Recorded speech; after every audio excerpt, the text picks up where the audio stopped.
जय हिंद साथियों। 19 जनवरी का सबसे पहला क्वेश्चन आप सभी के सामने रहा। संयुक्त राष्ट्र सुरक्षा परिषद यूएनएससी ने किसे वैश्विक आतंकवादी घोषित किया है? तो क्या नाम है? अब्दुल रहमान मक्की को क्या किया है? वैश्विक आतंकवादी घोषित किया है। अब दोस्तों, ये नाम आपको याद रखने में बिल्कुल भी कठिनाई नहीं होगी। यहां पे लिखा है मक्की, और मक्की आप ऐसे याद रखिएगा, आतंकवादी जो होते हैं मक्कार होते हैं, बेकार इंसान होते हैं। तो मक्कार से मक्की को आप याद रखना। दोस्तों ये है मक्की। देखिए दोस्तों, मैं आपको सारी इंपॉर्टेंट डिटेल्स दूंगा। मक्की जो है पाकिस्तान इस्लाम वेलफेयर ऑर्गेनाइजेशन, इसका नाम है अहल ए हदीश, और इसके अलावा लश्कर ए तोयबा, इन दोनों में दबदबा रखता है। इसको ये लीड करता है। दोनों ही आतंकवादी ग्रुप हैं। इसके अलावा मैं आपको बता दूं कि भारत और अमेरिका ने पहले ही आतंकवादी की सूची में इसे पहले से लिस्ट किया हुआ था। अब्दुल रहमान मक्की का जो नाम है, भारत में एक हमला हुआ था जो कि मुंबई हमला हुआ था। 26/11 में ये हमला हुआ था। तो इसका मास्टरमाइंड जो था हाफिज सईद। हाफिज सईद के आतंकी संगठन का नाम है जमात उद दावा। इसका भी ये मेंबर रह चुका है। दोस्तों यहाँ पे बात आ रही है यूएनएससी की, संयुक्त राष्ट्र सुरक्षा परिषद की। तो मैं आपको बता देता हूं इसके बारे में। यूनाइटेड नेशन सिक्योरिटी काउंसिल की स्थापना 1945 में हुई है। हर साल हम यूएन डे कब मनाते हैं? 24 अक्टूबर को हम यूएन डे मनाते हैं। और इसका हेडक्वार्टर कहां पर है? तो न्यूयॉर्क अमेरिका में इसका हेडक्वार्टर है। संयुक्त राष्ट्र की 6 इंपॉर्टेंट ऑर्गन है। सबसे इंपॉर्टेंट ऑर्गनों में से आता है यूनाइटेड नेशन सिक्योरिटी काउंसिल। इसका काम होता है इंटरनेशनल पीस और सिक्योरिटी को स्थापित करना। टोटल इसमें 15 मेंबर होते हैं। 5 परमानेंट मेंबर हैं, 5 परमानेंट स्थायी सदस्य हैं। रूस, अमेरिका, फ्रांस, यूके, चीन। मैंने आपको ट्रिक बताई थी कार में boyfriend. China, America, Russia, Britain और फ्रांस। 10 अस्थायी सदस्य रहते हैं। भारत इसका अस्थायी सदस्य बना था 2020 में, और 2022 में भारत का कार्यकाल समाप्त हो रहा है। और 2022 में संयुक्त राष्ट्र सुरक्षा परिषद की अध्यक्षता भारत ने दिसंबर महीने में ग्रहण की है। इसके पहले नवंबर 2022 में संयुक्त राष्ट्र सुरक्षा परिषद की जो अध्यक्षता है, घाना ने उसको स्वीकार किया था। अब घाना के बाद भारत इसका अध्यक्ष है। क्लियर है दोस्तों? 2022 में जो भारत की सदस्यता है वो समाप्त हो जाएगी। आप सभी देख रहे हैं 19 जनवरी 2023 के डेली करंट अफेयर्स। दोस्तों डेली करंट अफेयर्स का आपको यहाँ पर बहुत सारी विशेषताएं मिलेंगी।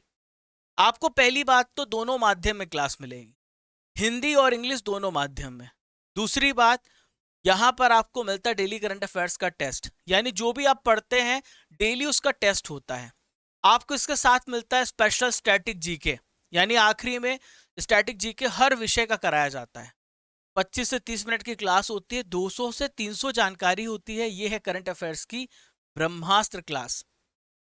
दोस्तों अगर आपने एक बार ठान लिया है, आप डिटरमाइंड हो गए हैं, तो संसार की हर एक डिफिकल्टी, हर एक परेशानी आपके करेज के आगे, आपके साहस के आगे घुटने टेक देगी। बिल्कुल सही बात है। जो लड़ता है, जो कभी हारता नहीं है, जो किसी भी समय अपने आप को रुकने नहीं देता, उसको कोई नहीं रोक सकता। दोस्तों बिल्कुल फैक्ट बात है। आप जिद्दी बनिए, बदलाव जिद से आता है। चलिए क्वेश्चन नंबर 2 को देखते हैं। भारत का जो पहला संविधान साक्षर जिला है, ये कौन सा जिला बन गया है? तो इस जिले का नाम है कोल्लम।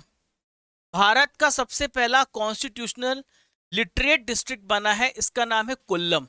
बहुत अच्छा क्वेश्चन है, पूछा जाएगा। कोल्लम कहां पर है? तो कोल्लम केरल राज्य में है। दोस्तों कोल्लम ने ये उपलब्धि 7 महीने के बाद हासिल की है। यहां पर एक कॉन्स्टिट्यूशनल लिटरेसी कैंपेन चलाया गया था, और इस अभियान में कितने लाख? 7 लाख से अधिक परिवारों के संविधान के मूल सिद्धांतों पर उन्हें शिक्षित किया गया। उन्हें बताया गया what is constitution and why it is important to study the constitution. दोस्तों सच बोलूं तो कॉन्स्टिट्यूशन भारत की आत्मा है। अगर पूरा देश चल रहा है तो संविधान की वजह से। संविधान is the backbone of our country. It is a written document through which our country runs. ठीक है, इसके बारे में भी चर्चा करेंगे। दोस्तों केरल राज्य की बात की है, परीक्षा संजीवनी, सबसे पहला, अगर आपसे पूछा जाए कौन सा देश का पहला राज्य है जिसने डिजिटल बैंकिंग को लागू किया है, तो केरल देश का पहला राज्य है, डिजिटल बैंकिंग वाला राज्य है। दूसरा महत्वपूर्ण करंट अफेयर्स, विश्व का सबसे पहला लीफ मैन्युस्क्रिप्ट यानी ताड़ के पत्ते का पांडुलिपि संग्रहालय केरल राज्य में खोला गया है। अंतरराष्ट्रीय समुद्र तट महोत्सव सबसे पहला कहां पर मनाया गया, केरल राज्य में मनाया गया। तीनों ही महत्वपूर्ण पॉइंट है। हाल ही में कौन उपराष्ट्रीय सुरक्षा सलाहकार बने हैं, तो हाल ही में पंकज कुमार सिंह उपराष्ट्रीय सुरक्षा सलाहकार बने हैं। दोस्तों, सुजाय लाल थाउसेन का नाम है, तो सुजाय लाल थाउसेन सीआरपीएफ के महानिदेशक हैं। MA Ganpati national security guard NSG के महानिदेशक हैं, एमए गणपति।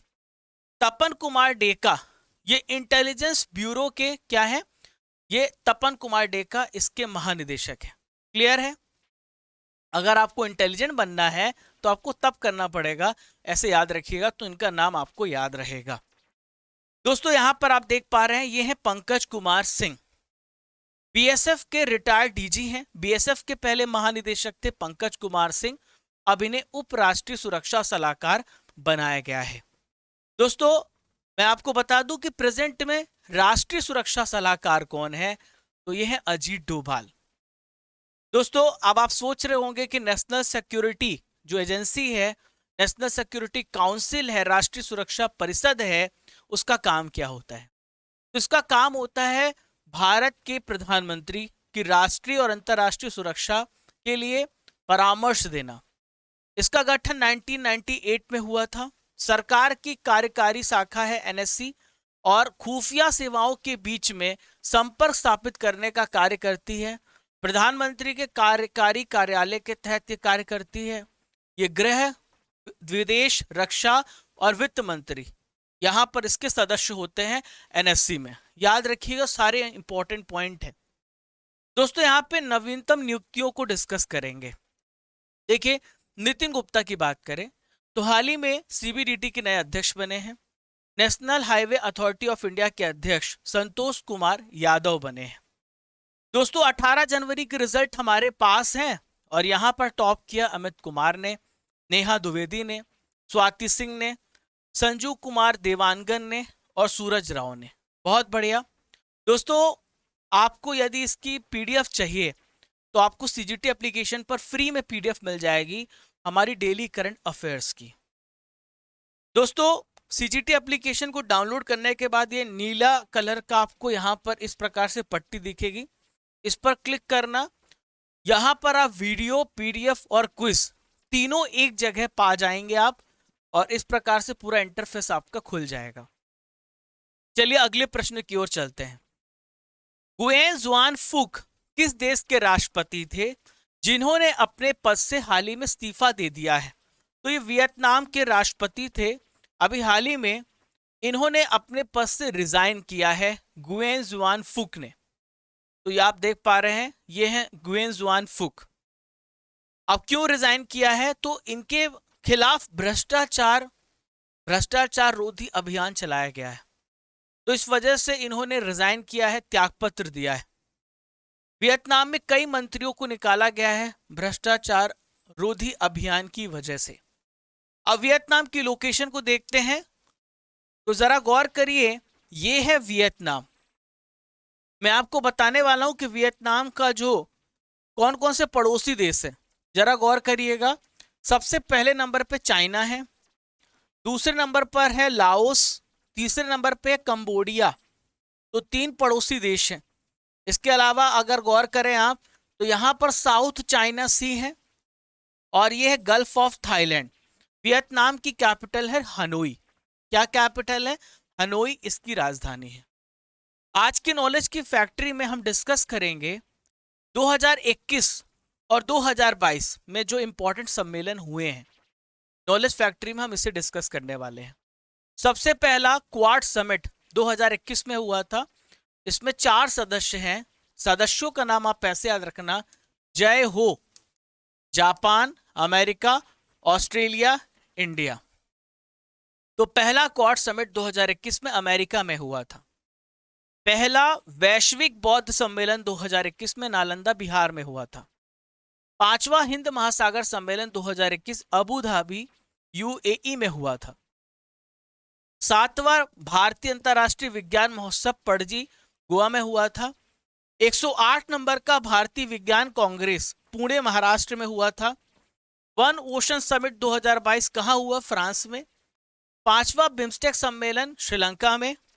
17वां रायसीना डायलॉग, इसकी अध्यक्षता किसने की थी? पीएम नरेंद्र मोदी जी ने, दिल्ली में हुआ था। यहां पर देखिए 40वां और 41वां हुनर हाट जो है, 40वां मुंबई में हुआ था, 41वां आगरा में हुआ था। नेक्स्ट इंपॉर्टेंट है, याद रखिएगा, COP15 समिट ऑन डेजर्टिफिकेशन 2022, ये कहां पर हुआ था? अबिजान में हुआ था, अरावरी कोस्ट में। ब्रिक्स संस्कृति मंत्रियों की 7वीं बैठक की मेजबानी चीन ने की थी।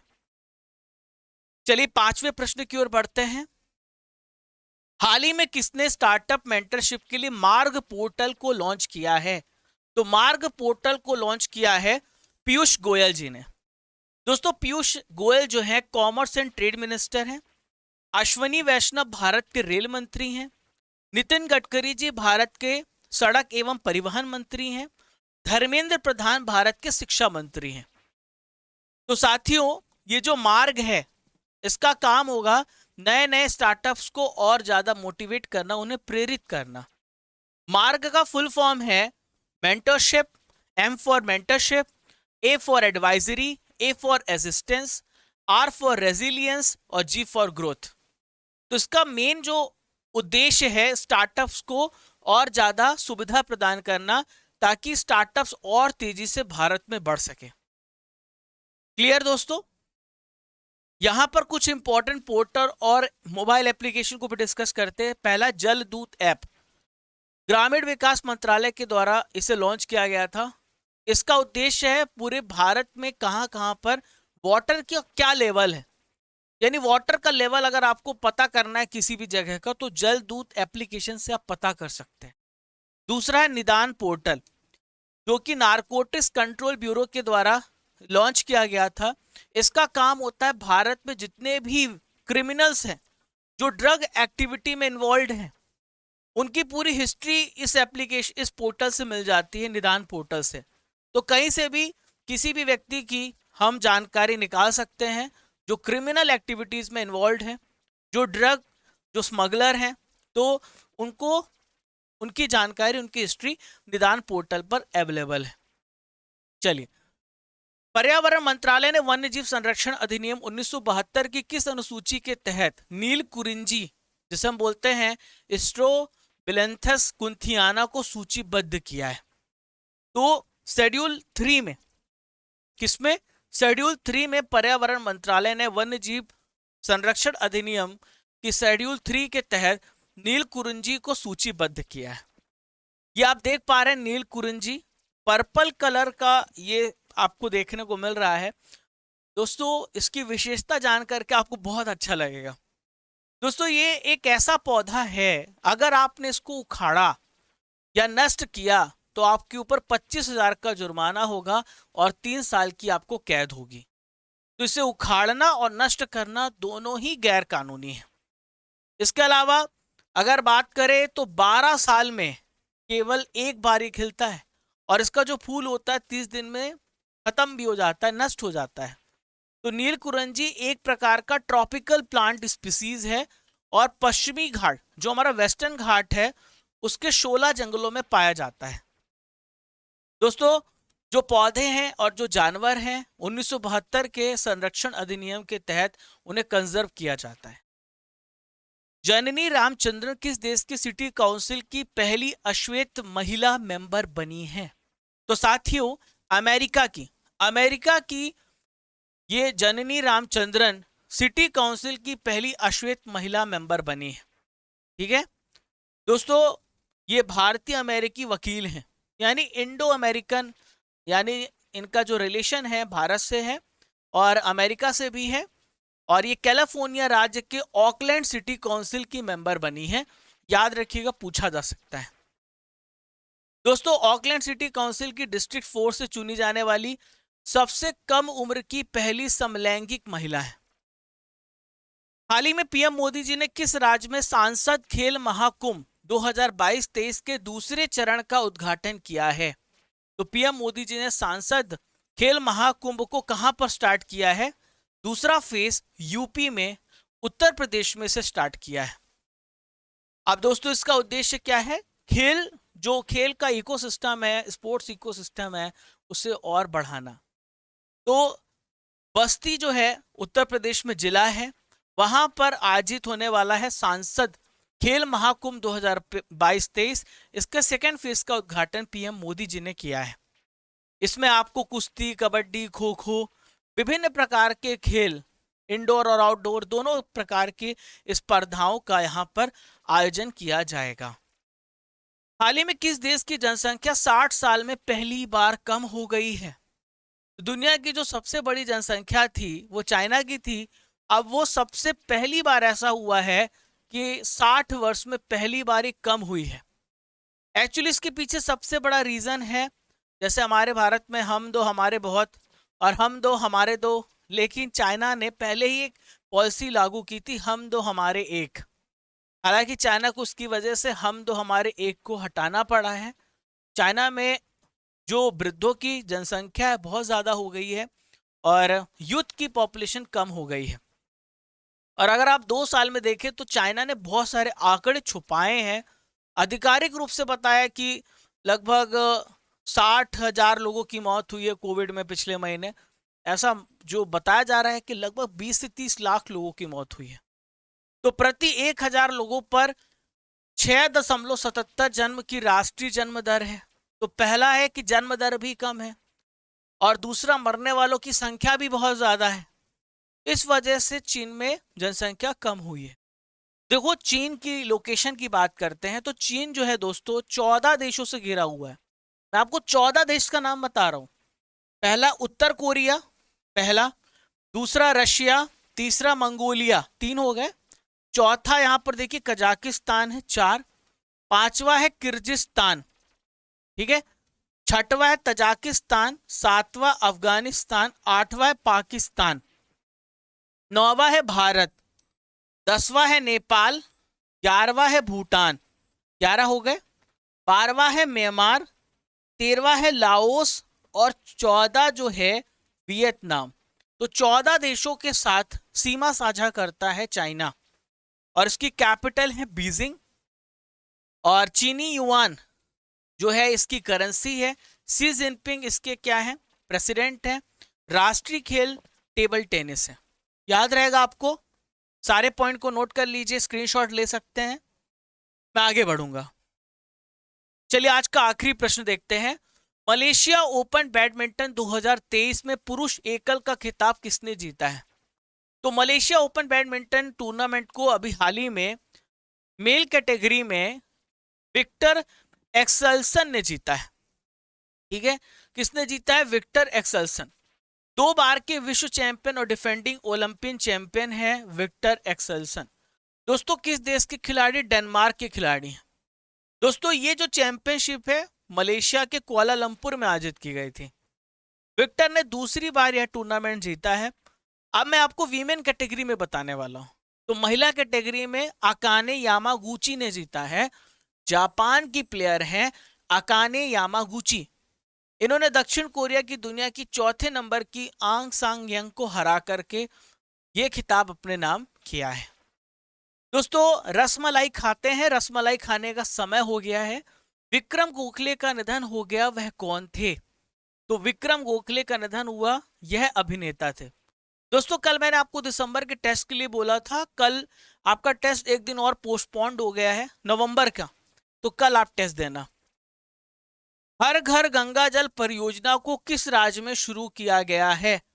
बिहार राज्य में हर घर गंगा जल परियोजना स्टार्ट किया गया। उत्तराखंड के नए ब्रांड एम्बेसडर कौन बने हैं? तो उत्तराखंड के नए ब्रांड एम्बेसडर बने हैं प्रसून जोशी। क्वेश्चन पूछा गया है, बहुत सारे बच्चों का कमेंट आया था, सर ये प्रश्न आया है एग्जाम में, अभी 2-3 एग्जाम में पूछा है। ग्रेट बैरियर रिफ किस देश में है? जिसे विश्व विरासत स्थल में शामिल करने की सिफारिश की गई है, तो ये ऑस्ट्रेलिया में है। भारत में मैटरनल मोर्टिलिटी रेट 2018-20 में कितनी हो गई है, तो 97 आ गई है, गिर गई है ये। दोस्तों मैं आपको एक इंपॉर्टेंट जानकारी देना चाहता हूं, 23 जनवरी से हमारा जीएस का फाउंडेशन बैच स्टार्ट हो रहा है। इसे बोलते हैं आरंभ बैच। बिल्कुल बेसिक से एडवांस लेवल तक पढ़ाया जाएगा। लक्ष्य की तरफ पहला कदम। आपको यहां पर live plus recorded class, bilingual class के notes, topic wise test series, सब कुछ मिलेगा। लेकिन ये जो हमारा बैच है, हमारा दूसरा एप्लीकेशन है जिसे हम बोलते हैं root, powered by crazy GK trick. तो रूट एप्लीकेशन को आपको डाउनलोड करना है, लिंक डिस्क्रिप्शन बॉक्स में दी गई है, या गूगल प्ले स्टोर पे सर्च कर लेना, वहां पर आपको मिल जाएगा। अधिक जानकारी के लिए ये नंबर है, इस पे कांटेक्ट कर लेना और use code RGCGT to get a maximum discount. आपको अगर मैक्सिमम डिस्काउंट चाहिए तो Raja Gupta crazy GK trick RGCGT short form है, क्योंकि आप मेरी क्लास देखते हैं तो थोड़ा तो आपको कंसेशन बनता है। चलिए, संयुक्त राष्ट्र सुरक्षा परिषद की स्थापना किस वर्ष की गई? अब आपका टेस्ट होने वाला है, 1945 में की गई, 1945 में।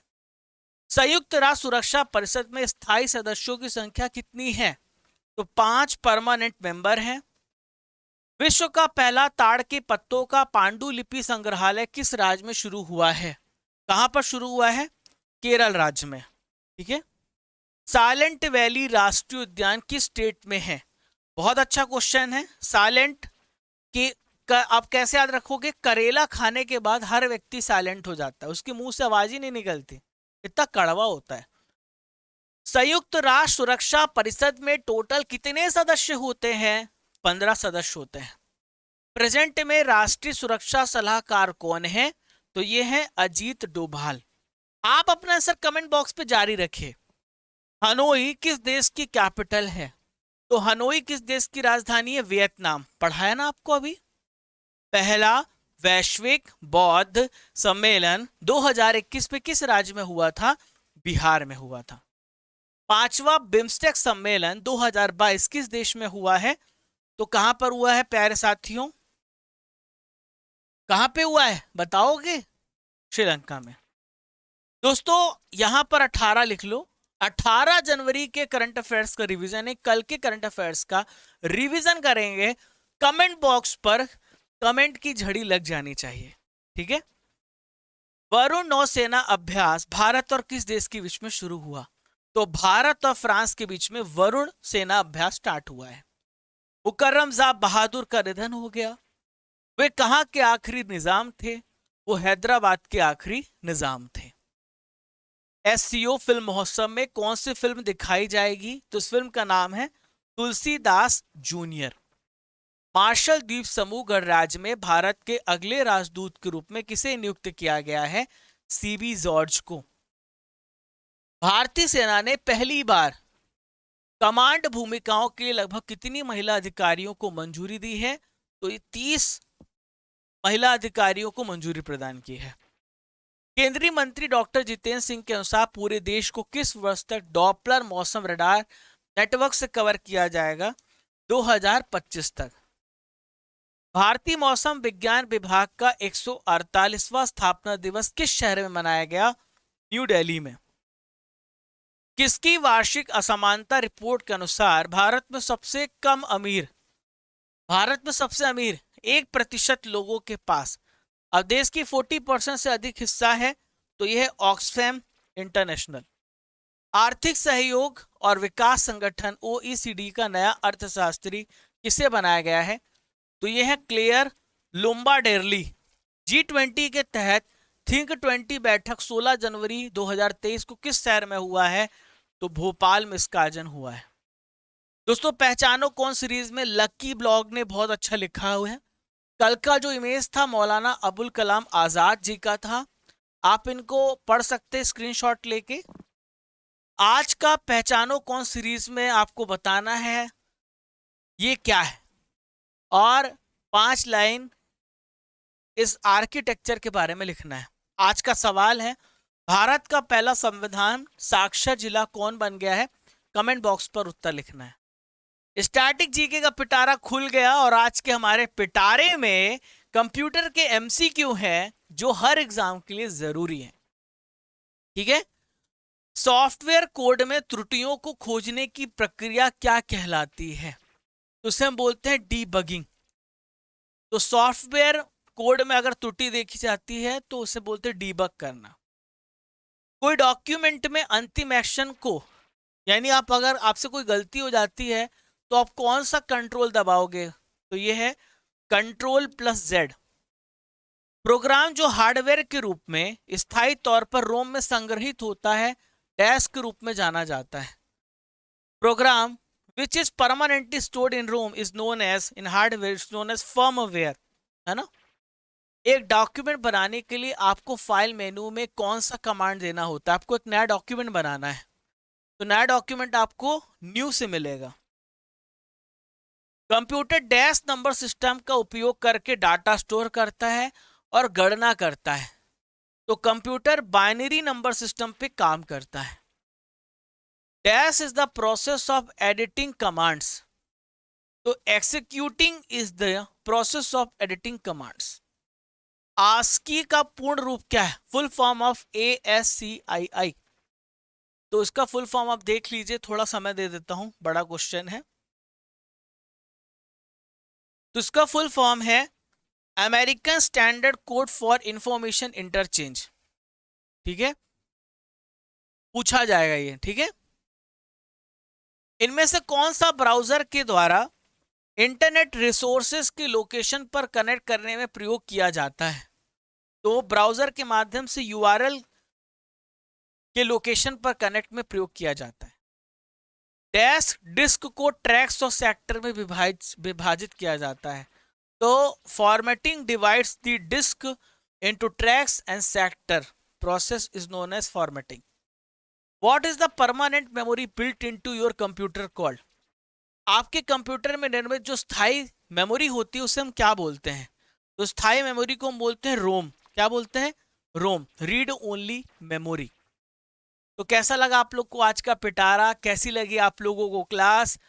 और जो भी अच्छे और बुरे दोनों कमेंट्स हैं जरूर दीजिएगा, है ना। दोनों का दिल से स्वागत है। टेलीग्राम पर ज्वाइन हो जाइएगा ताकि आपको वहां भी PDF मिल सके, वहां भी इंपॉर्टेंट अपडेट्स मिल सके। और आप हमें फॉलो कर लीजिएगा इंस्टाग्राम पर, फेसबुक पर। और पहली बार चैनल पर आ रहे हैं तो सब्सक्राइब कर लीजिएगा, घंटी वाला बटन दबा दीजिएगा, ठीक है, शेयर कर दीजिएगा। और इसी प्रकार से जो प्यार आपने इस CGT और मुझे दिया है तो उसके लिए बहुत बहुत दिल से शुक्रिया। और हमारा जो सफ़र है जीवन पर्यंत है ना। बहुत सारे बच्चे सिलेक्शन लेकर के निकल जाएंगे, फिर एक हमारा कारवा जुड़ेगा, आप दूसरों को भी बोलेंगे। तो हमारा जो आपका जो रिलेशन है अब ये लॉन्ग टर्म रिलेशन है। ठीक है, तो कुछ रिश्तेदारी और जिम्मेदारी अब निभाने का समय भी है। चलिए फ्रेंड्स, इजाज़त दीजिए, कल सुबह फिर मिलूंगा इसी ऊर्जा इसी जोश के साथ। तब तक के लिए जय हिंद, जय भारत। जब तक तोड़ेंगे नहीं तब तक छोड़ेंगे नहीं। खुश रहिए, मुस्कुराते रहिए।